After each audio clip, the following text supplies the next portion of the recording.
हवन करने से हम वापस ब्रह्मांड को वो पदार्थ और वस्तुएं रिटर्न करते हैं जो ब्रह्मांड ने और टोटल एग्जिस्टेंस ने, कंप्लीट नेचर ने हमें दिया है। तो एक तो इसमें ग्रेटिट्यूड बहुत बढ़ जाता है। दूसरा, आप प्रकृति को संवारने में, सुधारने में, बढ़ाने में अपना एक योगदान देते हैं। तीसरी बात, आपका जो बॉडी का सिस्टम है वो हमारा स्पर्श का है, सुगंध का है, अनुभूति का है, द्रव्य का है और प्राणवायु का है।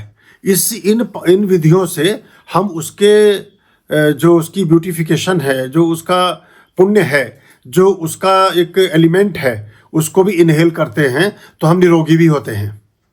हम जब यज्ञ करते हैं तो उस ताप को, जब हमारा ईएनटी हमारे सामने, तो नोज, थ्रोट, आइज, ईयर्स, ये आपका गला, लंग्स, ये सारे ऑर्गन्स, आपका नाभि, ये सारे ऑर्गन्स की सेक लगती है अग्नि की ताप से। और वो अग्नि जो कि पवित्र है और औषधियों के साथ है, उसमें बहुत सारी मेडिसिनल वैल्यू है उस समिधा में, उस गौ घृत में।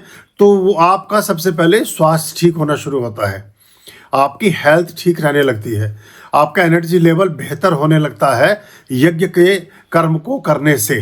क्योंकि इसलिए यज्ञ कर्म में जब आप उन औषधियों की आहुति देते हैं और उस अग्नि को प्रदीप्त करते हैं तो कभी भी आपको धसका नहीं लगता, खांसी नहीं आती, आपको धुआं नहीं लगता, आपको वो कभी भी परेशान नहीं करती है वो अग्नि।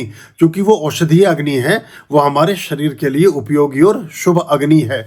इसलिए हम जब उसके सम्मुख बैठते हैं तो अपने सारे चक्रास को बेहतर करते हैं, अपने सारी चीज़ों को बेहतर करते हैं। ब्रह्मांड के संबंधित देवताओं को जब एक निर्दिष्ट मंत्र के साथ आहुति देते हैं तो वो जो एनर्जी के फॉर्म में वो देवता है वो हमसे प्रसन्न होता है, और वो जिस चीज़ का देवता है उसका तत्व हमारे जीवन में बढ़ना शुरू हो जाता है।